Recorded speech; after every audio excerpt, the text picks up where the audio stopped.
Hello friends, নানান ব্যঞ্জনে তোমাদের সকলকে স্বাগত জানাচ্ছি।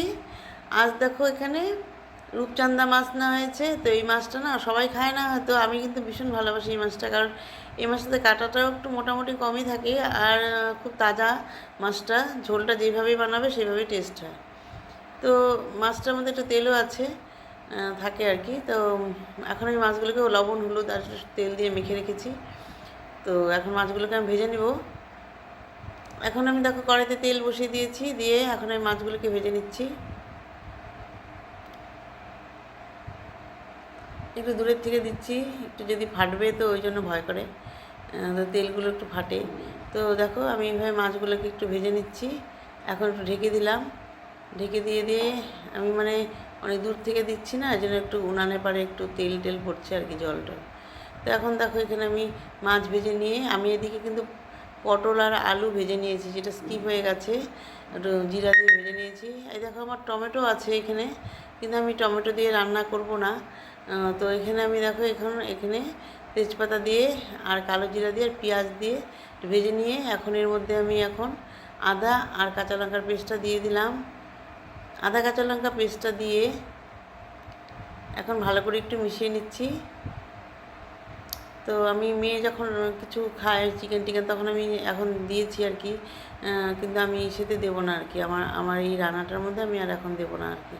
টমেটো ইউরিক অ্যাসিডের জন্য খুবই খারাপ টমেটো, তবু তো মাঝে মাঝে দিয়ে ফেলি বিচি ছাড়িয়ে, তো এখন আর দেবো না। তো এখন এই যে লবণ আর হলুদটা দিয়ে দিলাম, তো এই মাছে আর দেবো না আর কি টমেটোটা। তো লবণ হলুদ দিয়ে ভালো করে মিশিয়ে নিচ্ছি।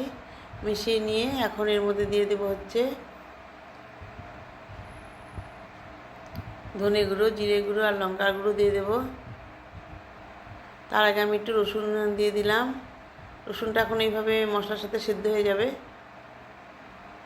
আর এখন ধনে গুঁড়ো, জিরে গুঁড়ো আর অল্প সামান্য লঙ্কার গুঁড়ো দিলাম, সামান্য একটু দিয়ে ভালো করে একটু মিশিয়ে নিচ্ছি।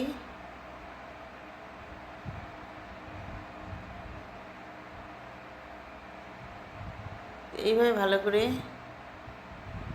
মশলাটাকে কষিয়ে নেব।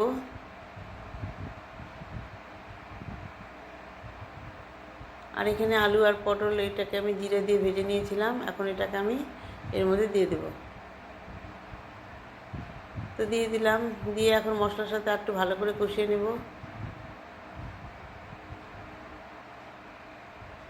দেখো অনেকটা কষে গেছে, আমার তো গরম জল করাই থাকে।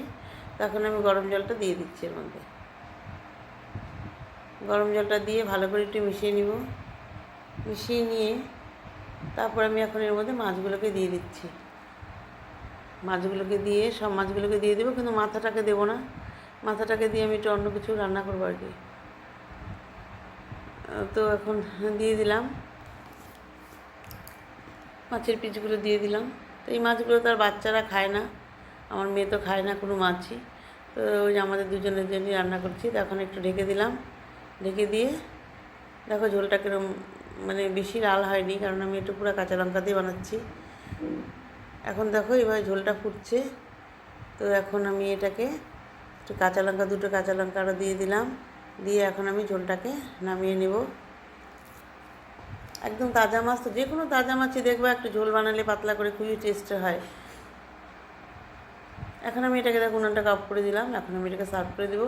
তো বন্ধুরা, তোমাদের যদি ভালো লেগে থাকে প্লিজ একটু কমেন্টস করবে ও সাবস্ক্রাইব করে পাশে আসবে, আমিও তোমাদের পাশে যাব। তো এইভাবে আমার রান্নাটা হয়ে গেল। তো বন্ধুরা, তোমরা যেন সবাই ভালো থাকো এবং সুস্থ থাকো এবং অবশ্যই আমার পাশে থেকো। নমস্কার।